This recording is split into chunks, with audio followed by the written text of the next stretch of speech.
ጤና ይስጥልን ተከበራችሁ የብሬዲዮ ቤተሰቦችና አድማጮች የዕለቱን ዜናዎች እናሰማችኋለን። ዜናውን እናሰማችሁ ሀብታሙ አስፋና ታምሩግናን ባለንበት ሰዓት አቆጣጠር የዛሬ ሚያዝያ 12 ቀን 2018 ዓ.ም ዜናዎችን ከማሰማታችን በፊት አርዕስተ ዜናውን እናስቀድማለን። የፋኖ የተጠናከረ ወታደራዊ እርምጃና ያገዛዙ ጦር እጅ መስጠት መቀጠል፣ የትግራይ ስጋት፣ የአሜሪካው አምባሳደርና ድምጻዊ ቴዲ አፍሮ፣ የባልደራስ መታመስ፣ የፖለቲካ እስረኞችና ሐሰተኛ ምስክር፣ የቀጠለ የኦሮሚያ አፈና፣ ኬንያና የጀኔራሉ ጥገኝነት፣ የክርስቶስ ሐውልትና የእስራኤላዊ ወታደርና ውዝግቡ የሚሉና ሌሎችም ወቅታዊ ዜናዎች ያለውን ዝርዝሩን እንሆ።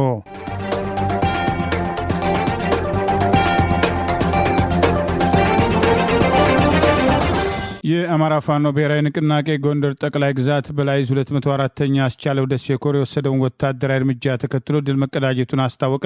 ከ70 በላይ ጠላት ኃይል መደምሰሱን፣ ከ20 በላይ መማረካቸውን አስታውቋል። የአማራ ፋኖ ብሔራዊ ንቅናቄ አፋብን ጎንደር ጠቅላይ ግዛት በላይዝ 204ኛ አስቻለው ደሴ ኮር ምክትል አዛዥ አርበኛ ጌቴ መሳፍንት እየተመራ የ204ኛ አስቻለው ደሴ ኮር አካል የሆኑት ክፍለ ጦሮች ጀነራል ፋንታ በላይ ክፍለ ጦርና ፋሲል ክፍለ ጦር በጥምረት ዛሬ የካቲት 12 ቀን 2018 ዓመት ያደረጉትን ውጊያ ተከትሎ በጠላት ላይ ከፍተኛ ድል መቀዳጀታቸውን አስታውቋል። ከአዲስ ዘመን አምቦ ሜዳ ቦረን መስክ እንዲሁም ከእብናት ዝሃብ ቦረን መስክ በሁለት አቅጣጫ ጀነራል ፈንታ በላይ ክፍለ ጦርና ፋሲል ክፍለ ጦርን ለማፈን ቀጠናውን ነጻ ለማድረግ በሚል ቀቢጸ ተስፋ የተንቀሳቀሰውና መሃሉን ጭምር ነጻ አድርጌ ሬሽን እቀባበላለሁ ያለው የጠላት ኃይል ባልጠበቀው የደፈጣ ጥቃት ከፍተኛ ሰብአዊና ቁሳዊ ኪሳራ ማስተናገዱን ይኸው መረጃ ገልጿል። ፋኖን ማፈን አይደለም ለደቂቃ ቦታ ላይ መቆየት ያልቻለው የጠላት ኃይል ምርኮኞቹን ቁስለኞቹና የሞቱትን ሳይቀብር እግሬ አውጪኝ ብሎ የቀረ ኃይሉን ይዞ ለመፈርጠጥ መገደዱን ተተኳሽና አባላቱን አስረክቦ የተወሰኑ ከሞት የተረፉት በዙ 23 አጅቦ በዘፈቀደ እየተኮሰ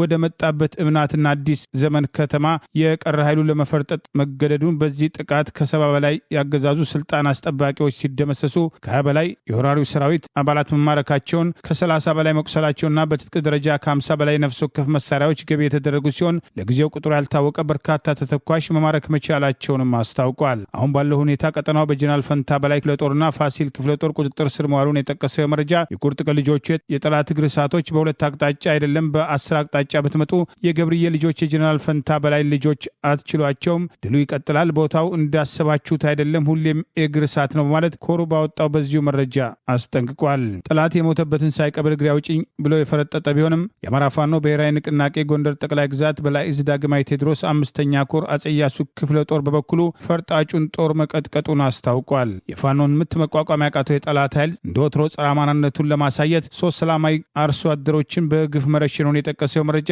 በጠላት ላይ እየተወሰደ ያለው እርምጃ ተጠናክሮ እንደሚቀጥል አስታውቋል። የአማራ ፋኖ ብሔራዊ ንቅናቄ ጎንደር ጠቅላይ ግዛት በላይዝ አስቻለው ደሴ 204ኛ ኮር እየተደራጀን እየሰለጠን እየታጠቅን አንድነታችንን አጠናክረን አሸናፊነታችንን እናረጋግጣለን በማለት በዛሬው ዕለት የተማረኩትን ጭምር በፎቶግራፍ በማስደገፍ በህዝብ ግንኙነት በኩል ዛሬ ሚያዝያ 12 ቀን 2018 ባወጣው በዚሁ መረጃ ገልጿል። ይህ በእንዲህ እንዳለ አንድም ጥይት ሳይተኮስ 12 ያገዛዙ ስልጣን አስጠባቂዎች ከነትጥቃቸው ፋኖን መቀላቀላቸውን የአማራ ፋኖ ብሔራዊ ንቅናቄ ምዕራብ አማራ ቀጠና ቴዎድሮስ ህዝብ ግንኙነት መምሪያ ዛሬ ሚያዝያ 12 ቀን 2018 ይፋ ባደረገው መረጃ ገለጸ። አገዛዙ በባንዳነት ለማሰለፍ ያሰለጠናቸው ፓራ ኮማንዶዎች መካከል አበበ ዋለ የተባለ ሚሊሻ ከክልሉ የሚሊሻ ኃይል 74ኛ ክፍለ ጦር 10 አለቃ ታዴ ጌታቸው ከአገዛዙ መከላከያ ቡድን መሪ 4ኛ ክፍለ ጦር ንጉስ ዳምጥ ጸዳሉ የተባሉት ሌሎች ያገዛዙ ወታደሮችም ከ25ኛ ክፍለ ጦር ከነትጥቃቸው በዛሬው ዕለት ብቻ 12ቱ ፋኖን መቀላቀላቸውን ቴዎድሮስ ህዝብ አወጣው በዚሁ መረጃ አስታውቋል። በትግራይ ክልል ዳግም ጦርነት ሊቀሰቀስ ይችላል የሚል ስጋት ያደረባቸው በርካታ ወጣቶች ወደ አዲስ አበባና ጎረቤት ሀገራትም እንዳይሸሹ የጉዞ እገዳ እየተጣለባቸው መሆኑም ተሰማ። ወጣቶቹ በህገወጥ መንገድ ወደ ሌሎችም አገራት የሚሄዱ ስደተኞችም ሲሆኑ ይህ ገደብም እያጋጠማቸው መሆኑ ተነግሯል። በተለይ ወደ አማራና አፋር ክልሎች የሚጓዙም ተሽከርካሪዎችም ወጣቶችን በብዛት ጭነው ከኬላዎች ማለፍ እንደማይችሉ በድብቅ አዲስ አበባ የደረሱ ከመንገድ ተይዞም የተመለሱ ወጣቶችም ለመገናኛ ብዙሃን ገልጸዋል። አንድ አሽከርካሪ ወጣቶቹን በድብቅም በእግር የፍተሻም ጣቢያዎችም ለማሳለፍም እንደሚገደዱ የገለጹ ሲሆን ከ10 ቀናት በፊትም የክልሉን ፖሊስ ኮሚሽን በአንድ ሳምንት ብቻ በድብቅም ለመውጣት የሞከሩ ከ150 በላይ ወጣቶች መያዙን ገልጸዋል። የትግራይ ኃይሎችም የቀድሞ ተዋጊዎችን ጭምር በግዳጅም እየመለመሉ መሆናቸው የተዘገበም ሲሆን ህዝባዊ ወያኔ ሓርነት ትግራይ ህወሓት ከጥቅምት 24 24 2013 ዓ.ም በፊት የተመረጠውን የትግራይ ክልል ምክር ቤት ወደ ስራ እንደሚመለስ መወሰኑን ማስታወቁን ተከትሎ በክልሉ አዲስ የስጋት ደመና ማንዣበቡም ታውቋል። ብሔራዊ ምርጫ ቦርድ ህጋዊ ሰውነቱን የሰረዘው ህወሓት ለሁለት ቀናት በአክሱም ከተማ ያካሄደውን ስብሰባን ተከትሎ ትላንት ባወጣው መግለጫ የኢትዮጵያ መንግስት የፕሪቶሪያው ሰላም ስምምነት እንደ ሌላ የማጥፊያ መሳሪያ ለመጠቀም እየጣረ ነው ሲልም ህወሓትም ከሷል። በጉዳዩ ላይ አስተያየት የሰጡ የፖለቲካ ፓርቲዎችና የሲቪክ ድርጅት ኃላፊዎች የህወሓት ውሳኔ በክልሉ ዳግም ጦርነትም ስጋት እንዲፈጠር የሚያስችል መንገድ እየጠረገ ነው ሲሉም ስጋታቸውን ገልጸዋል። የህወሓት መግለጫ በግልጽ ባያስቀምጠውም የፕሪቶሪያውን ዘላቂ ግጭት የማቆም ስምምነትን መፍረሱን የሚያመላክትና አዎንታዊ ውጤትም የማይኖረው እንደሆነም ተጠቅሷል። የፕሪቶሪያው የሰላም ስምምነትን ሲፈረም ህወሓትን ወክለው የተገኙት ከፍተኛ ባለስልጣናት መካከል አንዱ የነበሩትና በኋላም ስምረት ፓርቲን ያቋቋሙት አቶ ጌታቸው ረዳ ይህንን የህዝባዊ ወያኔ ሓርነት መግለጫን አጥብቀው ተቃውሞታል። እጅግም አሳሳቢ ያሉት አቶ ጌታቸው ረዳ ይህ የህወሓት ውሳኔ የፕሪቶሪያው የሰላም ስምምነትን ውድቅ የሚያደርግ እርምጃ ነው ብለውታል። የአረና ፓርቲ ምክትል ሊቀመንበርና የፓርቲው ህዝብ ዘርፍ ኃላፊው አቶ ካሳይ ዘገየም በበኩላቸው በወቅቱ ትግራይ ክልል ተደርጎ የነበረው ምርጫ ህገወጥ ነው የሚል አለመሳተፋቸውን አውስተው ይህንን ውሳኔ ተቀባይነት የለውም ብለውታል። ይህንን ሲሉም መፍትሄ ያሉትንም በማከልም ጨምረዋል። መልካም ውጤትም ያመጣል የሚል እምነት የለንም ብለዋል። በአሜሪካ ውጭ ጉዳይ ሚኒስትር የአፍሪካ ጉዳይ ረዳት ኃላፊ ሆነው የሰሩት አምባሳደር ቲቦር ናጄ ድምፃዊ ቴዎድሮስ ካሳሁን ስራን በማድነቅ ሊደመጥ የሚገባ መሆኑን ጠቀሱ። ከጋዜጠኞችና ኤክስፐርቶች በላይ እውነቱን በመናገር ድምፃውያን የሙዚቃ ሰዎች ውጤታማ ናቸው ሲሉ አድናቆታቸውን ገልጸዋል። ኢትዮሪካ የተሰኘውን አዲሱን የድምፃዊ ቴዎድሮስ ካሳሁን አልበም በተመለከተ ቢቢሲ ያወጣውን ዘገባ ዋቢ በማድረግ የቀድሞው የአሜሪካ የውጭ ጉዳይ ሚኒስትር የአፍሪካ ረዳት ዋና ጸሐፊ የሆኑት አምባሳደር ቲቦር ናዥ ድምፃዊ ቴዎድሮስ ካሳሁን የህዝቡን እውነት መናገር መቻሉን፣ የኢትዮጵያ የፖለቲካ ውድቀትን በስራዎቹ ማሳየቱን የገለጹ ሲሆን ሙዚቀኞች ከጋዜጠኞችና ኤክስፐርቶች በላይ ለባለስልጣናት እውነቱን በመናገር ረገድ የበለጠ ውጤታማ መሆናቸውን ጠቅሰው ድምፃዊ ቴዎድሮስ ካሳሁን ውደደው ወይም ጥላው፣ ነገር ግን ለስራዎቹ እውቅና ሊሰጥ ይገባል። በኢትዮጵያ የከሸፈውን የፖለቲካ ስርዓት በስራዎቹ ውስጥ ለማንጸባረቅ መሞከሩን ጀግንነቱና ድፍረቱን ሊመሰገን እንደሚገባና ስራውም ሊደመጥ እንደሚገባው አስተያየታቸውን አስፍረዋል። በተለይም የአምባሳደሩ አስተያየት ጠቅላይ ሚኒስትር አብይ አህመድ የድምፃዊውን ስራ አስታከው በአሽሙር ከአንዴም ሁለቴ ማስፈራሪያ ካወጡ በኋላ ብዙዎች ስጋት እየተሰማቸው ባለበት በዚህ ወቅት የተሰጠ አስተያየት መሆኑ ትርጉም ያለው መሆኑን በተለይም በኢትዮጵያ ጉዳይ ላይ ሰፊ ትኩረት በመስጠት የሚጽፉት አምባሳደር ቲቦር ናዤ ቀደም ሲል በፕሬዚዳንት ዶናልድ ትራምፕ የመጀመሪያ አስተዳደር ወቅት በአሜሪካ የአፍሪካ ጉዳይ ረዳት ዋና ጸሐፊ ሆነው ካገለገሉም በኋላ በኢትዮጵያ ጉዳይ ትኩረት ሰጥተው በተደጋጋሚ የተለያዩ አስተያየቶችን ሲሰጡ መቆየታቸውና በድምፃዊ ቴዎድሮስ ካሳሁን ጉዳይ የሰጡት አስተያየትም አገዛዙ በድምፃዊ ላይ ለማሳደር እየሞከረ ካለው ጫና አኳያ ትርጉም ያለው ተጽዕኖ ይኖረዋል የሚሉ አስተያየቶችም ተከትለው ቀርበዋል። ይህ በእንዲህ እንዳለ ጠቅላይ ሚኒስትሩ ከቁራና ንስር ጋር በማገናኘት ራሳቸውና የእሳቸው የግል ጉዳይ አስፈጻሚ የተባለው ገዢው ብልጽግና ፓርቲን ከንስር ጋር አያይዘው ለመግለጽ የሞከሩበትና ቁራን ለማጣጣል የሄዱበት ርቀት የሁለቱን አዋፋት የተፈጥሮ አቅም ያላገናዘበ ይልቁንም በጉልበት ያለማስተዋል እርምጃዎችን ከመውሰዳቸው ድርጊት ጋር የሚመሳሰልና ቁራ በግንዛቤው ከንስር የበለጠ አስተዋይ፣ በተቃራኒው ንስር ወደ ላይ በበረረ ቁጥር ከፍተኛ ጩኸት ሲገጥመው የሚገባበት እንደሚጠፋው ጭምር በመግለጽ ብዙዎች አስተያየት እየሰጡ ሲሆን ከነዚህ መካከል ሰሞኑን በድምፃዊ ቴዎድሮስ ካሳሁን ላይ አገዛዙ ቂም ያዘው በትግራይ የነበረውን ጦርነት ተከትሎ ከአገዛዙ ጋር ተባባሪ ባለመሆኑ እንደነበር ያጋለጠው የቀድሞ የአዲስ አበባ ከተማ አስተዳደር ቃል አቀባይ ዶክተር ዮናስ ዘውዴ ሲሆን የገዢው ብልጽግና ፓርቲን ስልጣን በቃኝ በማለት ከዓመታት በፊት ኃላፊነቱን ማስረከቡ አይዘነጋም። የንስርና የቁራውን የጠቅላይ ሚኒስትሩን ገለጻ በተመለከተ ከቁራ ይልቅ ንስር ደካማ የሆነባቸውን ሁኔታዎች ጭምር በመዘርዘር የጠቅላይ ሚኒስትሩ የንጽጽሮች ፉከራን በተዘዋዋሪ መንገድ ውድቅ አድርጎ ለማሳየት ሞክረዋል። ጠቅላይ ሚኒስትሩ አንዴ እንደ ጉቶ እነቅላለን በማለት በአሰላ ያደረጉት ንግግርና በትላንትናው ዕለትም ከቁራና ንስር ጋር በማመሳሰል ያደረጉትን ንግግር ተከትሎ አገዛዙ በድምፃዊ ላይ ጥቃት ሊሰነዝር ይችላል በሚል ስጋት የቀድሞው የኦሮሚያ ክልል ካቢኔ አባል ዶክተር ሚልኬሳ ሚዳጋ ሳይቀር ጠቅላይ ሚኒስትሩ ተመሳሳይ አስተያየቶችን ድምፃዊ ሃጫሉ ሁንዴሳ ከመገደሉ አንድ ሳምንት በፊት ሰጥተው እንደነበርና በቴዲ ላይ የተደረገውን ማስፈራራ ተከትሎ ጥንቃቄ እንደሚያስፈልግ ጥሪ ማቅረቡን መረጃዎችን ጠቅሰን መዘገባችን አይዘነጋም። የቀድሞ የኢትዮጵያና የአዲስ አበባ የንግድ ምክር ቤቶች ፕሬዝዳንትም ታዋቂው የምጣኔ ሀብት ባለሙያም አቶ ክቡር ገና ቴዲ ይዝፈን በሚል ርዕስ ባሰፈሩት መጣጥፍም የቴዲ አፍሮ 18 አዳዲስም ስራዎች መልቀቅም ተራ የአልበም ጉዳይ ሳይሆን አገራዊ የፉካሬ ወይም የትርጉም ልምምድ እየሆነ መጥቷልም ብለዋል። አቶ ክቡር በአስተያየታቸው አንዳንዶች በዜማዎቹ ውስጥም ተቃውሞን፣ ሌሎች ደግሞ አርበኝነትን ይሰማሉ። አንዳንዶች ደግሞ ሁለቱንም ያዳመጣሉ። ሙዚቃ አደገኛ የሚሆነው ድምፁ ስለሚጮህ ሳይሆን በሰው አእምሮ ውስጥም ሰርጾም ስለሚቀር እንደሆነም ገልጸዋል። ክቡር አስተያየታቸውን ሲቀጥሉም ቴዲ አፍሮ በግልጽ ሊነገሩ የማይችሉ ያሏቸውን ሀሳቦችን በዜማና በተምሳሌቶች አማካኝነት በሰዎች አእምሮ ውስጥ የመትከልም ጥበብ እንዳለውም በመጣጥፋቸው ላይ ጠቅሰዋል። አቶ ክቡር በማከልም በፖለቲካዊ ውጥረቶች ወቅት ሙዚቃ የማህበረሰቡን ብሶትም አጣርቶም ሰዎች ሊኖሩበት በሚችሉት መልክም የሚመለስ ሚና እንዳለው ያስረዱም ሲሆን እያንዳንዱ ዘይቤያዊ አገላለጽም እንደ ሴራም ሊታይ አይገባም ያሉትም አቶ ክቡር ገና የአንድ አርቲስትም ስራዎች በሚሊዮኖችም ዘንድ ተቀባይነት ካገኙ ችግሩ የሙዚቃው ሳይሆን የህዝቡ ስሜት ወይም በእንግሊዝኛው ሙድ መሆኑን አጽንኦትም ሰጥተውታል። ስለዚህም ጥበብን በጥርጣሬ ከመመርመር ይልቅ ህዝቡ ለምን ያንን ድምፅ ለማዳመጥም እንደፈለገ ማጤን ብልህነት ነው ሲሉም አስተያየታቸውን ሰንዝረዋል። በስተመጨረሻም አቶ ክቡር ገና ቴዲ ይዝፈን በማለትም ጥሪ ያቀረቡ ሲሆን አድናቂዎቹም ያለ ምንም ይቅርታ ሙዚቃውን ሊደሰቱበትና ሊያሰላስሉት ይገባልም ብለዋል። በስልጣን ላይ ያሉትን ባለስልጣናት በግጥሞቹ ውስጥ ጥላን ከማሳደድ ይልቅ ሙዚቃው ለምን በህዝቡ ዘንድ አስተጋባ የሚለውን መገንዘብ እንዳለባቸው የመከሩትም አቶ ክቡር ገና ምክንያቱም ትልቁ ጥያቄ ቴዲ አፍሮ ምን እያለ ነው የሚለውን ሳይሆን ለምንድን ነው ይህንን ሁሉ ህዝብ እያዳመጠው ያለው የሚለውን መሆን አለበት ሲሉ አቶ ክቡር አቋማቸውን ገልጸዋል። ከ8 ዓመታት ቆይታ በኋላ በ8ኛው ወር በ8ኛው ቀን በ2018 ዓ.ም 18 የሙዚቃ ስራዎቹን በመላው ዓለም ለሚገኙ አድናቂዎቹ ያቀረበው አንጋፋው አርቲስትም ቴዲ አፍሮ የሙዚቃ ስራዎቹ በአጭር ሰዓታት ውስጥ ከሚሊዮኖች ጆሮ መቅረባቸውን ተከትሎ ዓለም አቀፍ የመገናኛ ብዙሃናት ሳይቀሩም ትኩረታቸውን በቴዲ ላይ ያነጣጠሩ ሲሆን ቀላል ዘፈኖቹን አጣጥመው ያዳመጡ ወይም በግድምድሞሽም ያዳመጡም ቀላል የማይባሉ የድጋፍና የተቃውሞ ድምጾችም እየተሰሙ ይገኛል። ባልደራስ ከህግ አግባብ ውጭ ስራ አስፈጻሚም ሆነ ምክር ቤቱ ባልተሰበሰበበትና ውሳኔ ባልሰጠበት ሁኔታ ምርጫውን ለመወዳደር መወሰኑና እጩ የተባሉትን ምልመላና ምርጫን ተከትሎ የፓርቲው ፕሬዝዳንት ከህግ አግባብ ውጭ እንደሚንቀሳቀሱ ስራ አስፈጻሚ ኮሚቴውና የምክር ቤት አባላት ዛሬ በጋራ ባወጡት መግለጫ ገለጹ።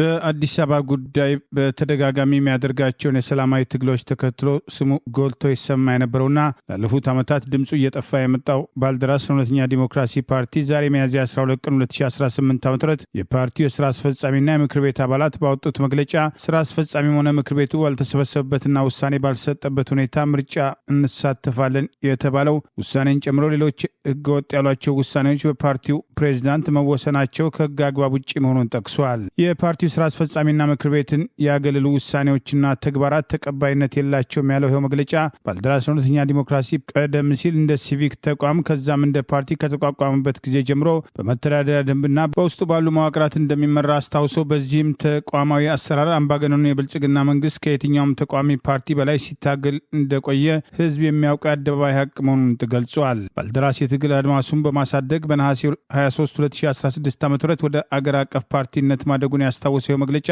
በእነዚህ የትግል ዓመታት ውስጥ በርካታ የውጭና የውስጥ ተጽዕኖዎችና ፈተናዎች ደርሰውብኛል ሲል ጠቅሷል። የችግሮቹ ምንጭ የጸጥታ ኃይሎች፣ ሰርጎ ገቦች፣ የግልን ጥቅም፣ የስልጣን የገንዘብ በሚያሳድዱ ዓላማቸውን የሳቱ ታጋዮች እና ሌሎችም ምክንያቶች መሆናቸውን የጠቆመው የዛሬው መግለጫ አብዛኞቹ እነዚህ ተግባራት የስልጣንና የገንዘብ ጥማት በአጭሩ የተቀጨ መስለው ነበር። ዳሩ ግን ካለፉት ጥቂት ወራት ጀምሮ የፓርቲው ፕሬዝዳንት ሁለት ግለሰቦችን በመያዝ ፓርቲውን በህገወጥ መንገድ ለመምራት የፓርቲውን ስራ አስፈጻሚ ምክር ቤትና ሌሎች መዋቅሮችን ከጨዋታ ውጭ በማድረግ ውሳኔዎችን ከህግ ውጭ በራሳቸው በመወሰን ፈቃድ የሌላቸውና ደንብ ባላከበሩ ሁኔታ ስራዎችን እየተገበሩ ይገኛል በማለት የምርጫ ተሳትፏቸው ጨምሮ የተሰጠው ውሳኔን ከህግ አግባብ ውጭ የተሰጠ መሆኑን ጠቅሰዋል። በዚህም ስራ አስፈጻሚ ሆነ ምክር ቤቱ ባልተሰበሰበበትና ውሳኔ ባልሰጠበት ሁኔታ ምርጫ ለመሳተፍ ፓርቲው ወስኗል መባሉ ያለ ስራ አስፈጻሚና ምክር ቤቱ ውይይትና ውሳኔ መስፈርቱ ባልታወቀና ስርዓት በሌለው መንገድ የምርጫ እጩዎች ማስመዝገብ፣ የትኛውም የተቋሙ መዋቅር ባልመከረበትና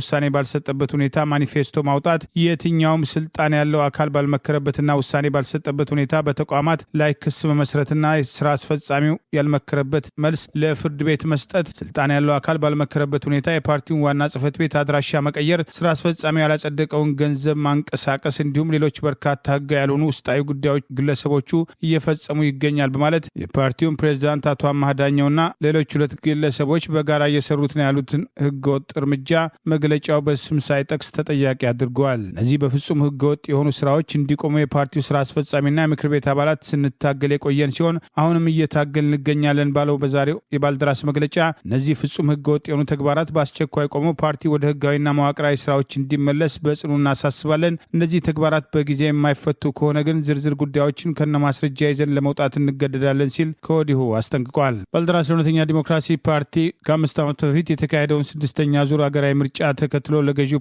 ፓርቲ ትልቅ ፈተና የነበረና በተለይም አዲስ አበባ የሁሉም ኢትዮጵያውያን ከተማ ነች፣ አዲስ አበባ ራሷን በራሷ ማስተዳደር አለባት በሚለው የጸና አቋሙ ከፍተኛ ድጋፍ አግኝቶ የነበረ ሲሆን ገዢው ብልጽግና ፓርቲ በበላይነት በተቆጣጠረው ምርጫ በአዲስ አበባ ከተማ ውስጥ የምርጫውን ውጤት ለመግለጽ 15 ቀናት በላይ በወይዘሪት ብርቱካን ሚደቅሳ የሚመራው ምርጫ ቦርድ ለመደመርና ለመቀነስ ጊዜ እስከ ማጥፋት የደረሰው ህዝቡ ለባልደራስ የሰጠውን ድምፅ ለመገልበጥ መሆኑ በጊዜው በወቀሳ ሲነሳ መቆየቱ አይዘነጋም። ባልደራስ እውነተኛ ዲሞክራሲ ፓርቲ ባለፉት ጥቂት ዓመታት አለም የለም ማለት የማይቻልበት ደረጃ ላይ ደርሶ የነበረ ሲሆን የዛሬው መግለጫ በተለይም ከፓርቲው ስራ አስፈጻሚና ምክር ቤት አባላት ውጭ አገዛዙ ብቻውን ሮጦ የሚያሸንፍበትን 7ኛ ዙር ብሔራዊ ምርጫ ለመቀላቀል ፕሬዚዳንቱና ሁለቱ ግለሰቦች የሰጡት ውሳኔ፣ በእነዚህ አመራሮች ውሳኔ ፓርቲው ከቀድሞ አቋሙ እየተነጠለ የገዢው ብልጽግና ፓርቲ ተለጣፊ ለመሆን እየተንቀሳቀሰ ነው የሚል ስጋት ተከትሎ ቀርበዋል።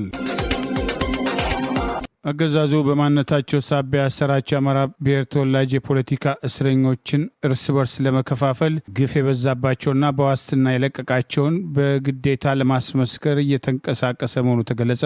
በአማራ ማንነታቸው ሳቢያ በአገዛዙ በግፍ እስር ላይ ከሚገኙ የህሊናና የፖለቲካ እስረኞች መካከል በነ ቢንያም ሸጋው መዝገብ የተከሰሱት 15 የግፍ እስረኞች የእምነት ክህደት ቃል በዛሬው ዕለት የሰጡ ሲሆን አቃቤ ሕግ ያቀረበባቸውን የፈጠራ የሽብር ክስ ጥፋተኛ አይደለንም በማለት ተቃውሟቸውን አሰምተዋል። አቃቤ ሕግ አሉኝ ያላቸው ምስክሮች እንዲያሰማ ከሰኔ 17 እስከ ሰኔ 17 ተለዋጭ ቀጠሮ መሰጠቱ ታውቋል። በአማራ ማንነታቸው ሳቢያ በግፍ እስር ላይ ከሚገኙ የህሊናና የፖለቲካ እስረኞች መካከል በነ ቢንያም ሸጋው መዝገብ 15 የፖለቲካ እስረኞች ዛሬ ሚያዝያ 12 ቀን 2018 ፌዴራል ከፍተኛ ፍርድ ቤት ልደታ ምድብ አንደኛ ህገ መንግስትና ጸረ ሽብር ወንጀል ችሎት ቀርበው የነበረ ሲሆን እያንዳንዱ ተከሳሾች በአገዛዙ የፈጠራ ክስ የቀረበባቸውን የወንጀል ድርጊት አልፈጸምንም፣ ጥፋተኛ አይደለንም በማለት የእምነት ክህደት ቃላቸውን ሰጥተዋል። አቃቤ ሕግ አሉኝ ያላቸውን 26 ምስክሮች አቅርቦ እንዲያሰማ በሚል ከሰኔ 15 ቀን እስከ ሰኔ 17 ቀን 2018 ቀጠሮ የተያዘ ሲሆን ከምስክሮቹ መካከል በግፍ እስር ላይ የነበሩና አቃቤ ሕግ ከመሰከራችሁባቸው እለቃችኋለሁ በማለት የማያውቁትን ነገር አጥንተው እንዲመሰክሩለት በማግባባትና በማስፈራራት አስፈርሞ የፈታቸው ጭምር እንደሚገኙበት አውሎክሰን አንድነት የፍርድ ቤቱን ውሎ አስታኮ በላከው በዚሁ ዘገባ ጠቅሷል። አንዱ አማራ በሌላው የአማራ ተወላጅ ላይ በሐሰት እንዲመሰክርና እርስ በርስ እንዲጋጩ በመጨረሻም ለበቀል በደም እንዲፈላለጉ ማድረግ ሌላኛው ያገዛዙ አገልጋይ የከሳሽ አቃቤ ሕግ ስውር ዓላማ መሆኑን እየተገለጸ እንደሚገኝ የጠቀሰው ዘገባ ከተከሳሾች መካከል መሐመድ አደም በ10 ሺህ ብር ዋስትና ተፈቶ ጉዳዩን በውጭ ሆኖ እየተከታተለ የሚገኝ ሲሆን አቃቤ ሕግ ከተከሳሾች መካከል ኮሎኔል ይመር አበራና አወቀ ብርሃኑ ዋስትና እንዳይሰጣቸው ሲቃወም ሌሎች 12ቱን ግን አልቃወምም ሲል ለፍርድ ቤቱ ምላሽ ሰጥተዋል። ከመካከላቸው የፖለቲካ እስረኛው አወቀ ብርሃኑ በጸረ ሽብር አዋጅ አንቀጽ 3(2) የተከሰሰ ሲሆን ሌሎቹ 14ቱ ግን በአንቀጽ 6 ንዑስ አንቀጽ 2 መከሰሳቸውን 6 የሚሆኑት ተከሳሾች የግል ጠበቃ ሲያቆሙ ሌሎቹ 9 የሚሆኑት ደግሞ የመንግስት ጠበቃ ለማቆም መገደዳቸውን ይኸው ዘገባ አመልክቷል። በተመሳሳይ በፌዴራል ከፍተኛ ፍርድ ቤት ልደታ ምድብ ሁለተኛ ህገ መንግስትና ጸረ ሽብር ወንጀል ችሎት የቀረቡት እነ ሽመልስ ኃይሉና ሰይድ ጌታቸው በላይ የአቃቤ ቀሪ 2 ምስክሮች መደመጣቸውን ዘገባው አመልክቷል። ከሳሽ አቃቤ ሕግ አሉኝ ካላቸው 4 ምስክሮች መካከል ካሁን ቀደም በሰይድ ጌታቸው ላይ 2 የደረጃ ምስክሮች ማሰማቱን ያስታወሰ የጠቀሰው ይኸው ዘገባ በዛሬው ዕለትም ቀሪ 2 ምስክሮችን በሽመልስ ኃይሌ ላይ ማስመስከሩ ተገልጿል። ከሳሽ አቃቢ ምስክሮችን አሰምቷል አለማጠናቀቁን ተከትሎ ችሎቱ መዝገቡን መርምሮ ብይን ለመስጠት በሚል ለግንቦት 20 ቀን 2018 ተለዋጭ ቀጠሮ መስጠቱን አውሎክሰን አንድነት በላከው በዚሁ ዘገባ አስታውቋል። አገዛዙ በስር ላይ በሚገኙ በማንነታቸው ሳቢያ የታሰሩ የህሊናና የፖለቲካ እስረኞችን ጨምሮ አገዛዙን ይቃውማሉ ያላቸው የፖለቲካ እስረኞች ላይ በተደጋጋሚ የፈጠራ ክስ በማቅረብ በቀጠሮ ስም ለዓመታት እያጉላላቸው እንደሚገኝና የፍርድ ሂደቱም ያገዛዙ የበቀል እርምጃ ማሳያ መሆኑን በተደጋጋሚ በቅሬታ ሲነሳ መቆየቱ አይዘነጋም። በመካከለኛው ምስራቅ የሚካሄደው ጦርነትና የጦርነት ደመናም ተከትሎ የነዳጅ አቅርቦት በመስተጓጎሉ በኢትዮጵያ የአገር ውስጥ የቢራ አቅርቦትም ስርጭት ላይ አሉታዊ ተጽዕኖ ማሳደሩም ተገለጸ። በኢትዮጵያ ውስጥ የቢራ ምርትም ከሚያከፋፍሉ ወይም ከሚጠምቁ መካከል አንዱ የሆነው ሄኒንከን ኢትዮጵያ በቅርቡ ዲስፔራዶስ የተሰኘ አልኮል አዘል አዲስ ቢራም ለደንበኞቹ ያቀረበ ሲሆን በኢትዮጵያ የመጠጥ ኢንዱስትሪ ውስጥ ካለፈው 7 ዓመት ጀምሮ እየተንቀሳቀሰ የሚገኘው ሄኒከን ኢትዮጵያ ኩባንያ ዋና ዳይሬክተር ቤርትም ዴ ሄኒንክም አዲስ ቢራም ለኢትዮጵያ ደንበኞቻችን በቅርቡ ብናስተዋውቅም በነዳጅ እጥረትም ሳቢያም ከአዲስ አበባ ውጪ ወደ ክልል ከተሞች የምናቀርበው የቢራ ምርታችን በ30 ወይም እስከ 40 ከመቶ ብቻ ለማከናወን ተገደናል። ይህም ከፍተኛ ጉዳትም አለው ብለዋል። የደንበኞችን የፍላጎት እርካታን ለማሟላትም ጥረት እንደሚያደርግም የገለጸው ሄኒንከንስ ቢራም እንደ 3 እግር ተሽከርካሪዎች ወይም ባጃጆችን በመሳሰሉ የመጓጓዣም ትራንስፖርቶች በመጠቀም አነስተኛ ለሆኑ ከተሞች የመጠጥ ምርታቸውን ለማዳረስም ጥረት እንደሚያደርግ የገለጹት ዋና ስራ አስኪያጁ ባርትም የነዳጅ እጥረቱም ከመከሰቱ በፊትም የሄኒንከን ቢራዎችን ለደንበኞቻችን ለማዳረስ ረገድም ያሉትም እንቅስቃሴ መልካም ነበረም ብለውታል። የነዳጅ እጥረቱን ተከትሎ በአዲስ አበባ ከተማ የሚገኙ የታክሲ አሽከርካሪዎችና አገልግሎት ሰጪ ለበርካታም ቀናት በነዳጅ ማደያዎች አካባቢዎችም ወረፋ ለመጠበቅ መገደዳቸው በክፍለ ሀገራትም ሸቀጥ የሚያመላልሱ መለስተኛ የእቃ መጫኛ መኪናዎችም የመመለሻ ናፍጣም ስለማያገኙ ለገበያ ማቅረብ የነበረባቸውን እንደ ሙዝም፣ ፓፓያ የመሳሰሉትም በቀላሉ የሚበላሹ አትክልትና ፍራፍሬዎችን የሚያነሳቸው ጠፍቶ አርሶ አደሮችና ሻጮችም ለከፍተኛ የገንዘብ ኪሳራ እየዳረጋቸው እንደሚገኝ ከአዲስ አበባ የወጡ መረጃዎች ይገልጻሉ። የአማራ ግብረ ኃይል በፍራንክፈርት ዙሪያ የሚያደርጋቸውን ለአማራ ሕዝብ ድምፅ የመሆን እንቅስቃሴዎች በየወሩ ለማድረግ ውሳኔ ላይ መድረሱን አስታወቀ። በፍራንክፈርት ጀርመን የአማራ ግብረ ኃይል በፍራንክፈርት ዙሪያና ከአማራ ማህበር በጀርመን ጋር በመተባበር ባለፈው ቅዳሜ ከ12 ሰዓት ከ16 ሰዓት በአካባቢው ሰዓት አቆጣጠር በኢትዮጵያ በአማራ ሕዝብ ላይ የተፈጸመ ያለውን የዘር ማጥፋት ወንጀል ለዓለም አቀፉ ማህበረሰብ ግንዛቤ ለመፍጠር ያለመ ዘመቻ ያካሄዱ ሲሆን ከዚህ ዘመቻ በኋላ ባደረጉት ስብሰባ ዘመቻውን በየወሩ ለማካሄድ ውሳኔ ላይ መድረሳቸውን ማህበሩ በላከው መረጃ አስታውቋል። ተባባሪያችን ሲሳይ አለሙ ከጀርመን ኑረንበርግ በላከው በዚሁ መረጃ የአማራ ግብረ ኃይል ፍራንክፈርት ዙሪያ ባለፈው ቅዳሜ ከዚህ ቀደም እንደሚያደርገው በእንግሊዝኛና በጀርመንኛ ቋንቋ የተዘጋጁ የእጅ ጽሁፎችን፣ ፍላየሮችን ለህዝቡ በማሰራጨት በአማራ ህዝብ ላይ እየደረሰ ያለውን የዘር ጭፍጨፋ በማጋለጥ ጀርመናውያን ግንዛቤ እንዲኖራቸውና በድምፅ ማጉያ ጭምር መረጃ በማሰራጨት ስለ አማራ ህዝብ እየደረሰ ስላለው የድሮን ጥቃት፣ የጅምላ እስራትና ጭፍጨፋ አገዛዙ በይፋ ያወጀውን ጦርነት በተመለከተ ገለጻ ያደረገ ሲሆን ከዘመቻው በኋላ በተካሄደ የጥምር ስብሰባ ላይ ተሳታፊዎች በወር አንድ ጊዜ ዘመቻውን ለማካሄድ የጋራ ውሳኔ ላይ መድረሳቸውን መረጃውን ጠቅሶ ዘግበዋል። ውሳኔ የአማራ ዘር ማጥፋት እስኪቆም ድረስ ወራዊ የግንዛቤ ማስጨበጫ ተግባራችን እንቀጥላለን። ምክንያቱም ዓለም አቀፍ ዝምታ አጥፊዎችን ያበረታል፣ ዓለም አቀፉ ግፊት ደግሞ ህይወት ያድናል። ቀጣይ ወራዊ ዘመቻ በሚቀጥለው ቅዳሜ በተመሳሳይ ቦታ ለማካሄድ አቅደናል በማለት ማስታወቃቸውን የአማራ ግብረ ኃይል በፍራንክፈርት ዙሪያ ያደረጉትን ግንዛቤ ማስጨበጫ የተቃውሞ እንቅስቃሴ ተከትሎ በላከው በዚሁ መረጃ አስታውቋል። ይህ በእንዲህ እንዳለ በአማራ ህዝብ ላይ እየደረሰ ያለውን ጥቃት በተመለከተ በዓለም አቀፍ ደረጃ በውጭ በሚኖሩ የአማራ ብሔር ተወላጆችና ሌሎች ኢትዮጵያውያንም በቂ ስራ እየተሰራ አይደለም የሚል ተደጋጋሚ ወቀሳ የቀረበ ሲሆን በተቀናጀ መንገድ በዓለም አቀፍ ደረጃ በአማራ ህዝብ ላይ እየተፈጸመ ያለው የዘር ጭፍጨፋ አገዛዙ የከፈተውን ጦርነት ተከትሎ ዛሬም ድረስ እየፈጸማቸው ያሉ ድርጊቶችና በሐሰተኛ ምርጫ ስም ስልጣኑን ለማስቀጠል የሚያደርገውን እንቅስቃሴ እየተፈጸመ ያለውን የዘር ጭፍጨፋና የፖለቲካና የጦር ወንጀል በተመለከተ ዓለም አቀፉ ማህበረሰብ ተገቢውን ጫናና ተጽዕኖ እንዲያደርግ ተገቢውን ትኩረት እንዲሰጥ የተጠናከረና ያላሰለሰ ዲፕሎማሲያዊ ዘመቻ በዲያስፖራ በኩል ሊደረግ ይገባል የሚሉ ጥሪዎች ተደጋግሞ በወቀሳ ሲነሱ ቆይተዋል። በዲያስፖራ ውስጥ በአሁኑ ወቅት ለአማራ ህዝብ ድምጻቸውን ከሚያሰሙ አደረጃጀቶች መካከል በለንደን የሚገኘው የፋኖ እንቅስቃሴ፣ በጀርመን ፍራንክፈርት የሚደረገውና ዋሽንግተን ዲሲ፣ በስዊድን ስቶክሆልም የሚካሄዱ እንቅስቃሴዎች አልፎ አልፎ ቢሆንም በውጭ ከሚገኘው የአማራ ህዝብ ቁጥር አኳያ አነስተኛ ቢሆንም ለአማራ ህዝብ ድምጽ መሆናቸው በተደጋጋሚ ሲዘገብ ቆይተዋል። በቡራዩ ብቻ ከ57 በላይ ሰላማዊ ሰዎች እንዲረሸኑ አድርጓል የተባለ የፖሊስ ኮሚሽነርን በተመለከተ ተጨማሪ መረጃዎች እንዲሰበሰቡ በማህበራዊ ሚዲያ ጥሪ ቀርበዋል። ዓለም አቀፍ ተቋማት ጭምር ምርመራ መያዛቸውን የሚጠቅሱ መረጃዎች ይወጡ ነው። በኦሮሚያ ክልል 120 የሚል የዳቦ ስም የተሰጠውና የዘራፊዎችና ገዳይ ቡድን በአገዛዙ ባለስልጣናት እውቅና ያለውና ስምሪት የሚሰጠው ይቃወሙናል የሚሏቸውን ብቻ ሳይሆን መዝረፍ የሚፈልጓቸውን ግለሰቦች የሚዘርፉበት፣ ንብረታቸውን የሚቀሙበት ቡድን በአገዛዙ ጸጥታ ኃይሎች ጭምር የሚደገፍ ሲሆን በዚህም በክልሉ በቡራዩ በአሰቃቂ ሁኔታ ከ57 በላይ ሰላማዊ ሰዎችን በተለያዩ ጊዜያት መረሸኑ የሚነገርለት ኢንስፔክተር ባይሳ ቀልቤሳ አንድ የውጭ መገናኛ ብዙሃን የደረሱት የሰብአዊ መብት ጥሰቶችና በግፍ የተረሸኑትን ሰዎች በተመለከተ ዶክመንተሪ እየሰራ በመሆኑ የግለሰቡን የኋላ ታሪክ በተለይም ስለ ትውልድ ስፍራውና ስለ እድገቱና ስለ ልጅነቱ ህይወት መረጃ ያላቸው ወገኖች እባካችሁ አጋሩ የሚል የማህበራዊ ሚዲያ ጥሪ እየተላለፈ ይገኛል። ሰሞኑን በተከታታይ በኦሮሚያ ክልል የተፈጸሙ ሰብአዊ መብት ጥሰቶችና እየተፈጸሙ ያሉ ስርዓት አልባ ድርጊቶች በክልሉ አልአግባብ የሚገደሉ፣ የሚታፈኑ፣ የሚደበደቡና ንብረታቸው የሚዘረፉ ግለሰቦች ታሪክ እየወጣ ሲሆን ይህም 120 የተሰኘው ቡድን በአምቦ፣ በቡራዩ፣ በናዝሬት አዳማ፣ በጅማና በሌሎችም ከተሞች በተደራጀና በተቀናጀ መንገድ ከአገዛዙ ስልጣን አስጠባቂ የጸጥታ ኃይል ባለስልጣናት ጋር ግንባር የፈጠሩ ግለሰቦች እየፈጸሙት ያለው ድርጊት በባለስልጣናቱ እውቅና ያለውና ከፍተኛ ሀብት የሚሰበስቡበት፣ በተቃራኒው በርካታ ሰላማዊ ሰዎች ህይወታቸው በግፍ የሚነጠቅበት አሰራር መሆኑ ዛሬ መረጃዎች ይወጡ ይገኛል። ከነዚህ መካከል በጅማ ሊሙ ሰቃ ወረዳ ኮማ በተባለ ቀበሌ ውስጥ ኦሮሚያ ክልል ጸጥታ ጉዳይ ኃላፊ ኮሎኔል አበበ ገረሱ ትእዛዝ መምህር ገልቢ አባ ሳቢ መገደላቸውን፣ በዚያው ነስር ሰይድ ከሐረርጌ ወደዛ አካባቢ ሄደ ደቻሳ አባ ጨምሮ 3 ወጣቶች በግፍ የተረሸኑና ህይወታቸው ያለፈ መሆኑን በፎቶግራፍ በማስደገፍ ተጨማሪ መረጃ ወጥቷል። በኦሮሚያ ክልል እየተፈጸሙ ያሉ የሰብአዊ መብት ጥሰቶችን በተመለከተ በማህበራዊ ሚዲያ ከሚወጡ ሰፊ መረጃዎች መካከል ዛሬ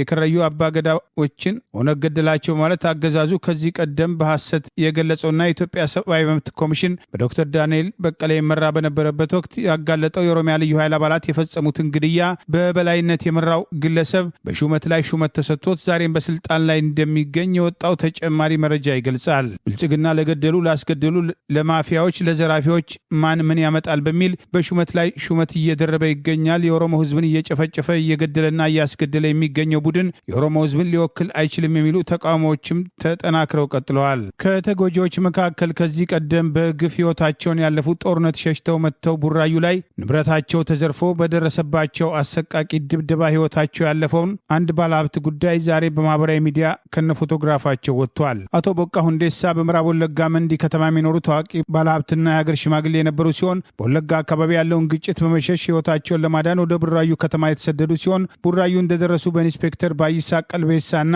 በ120 ማፊያ ቡድን እጅ መውደቃቸውን የሚጠቅሰው የመረጃ ቡድኑ ለ6 ዙር ደጋግሞ እየደበደበ ከፍተኛ ገንዘብ ዘረፋቸው።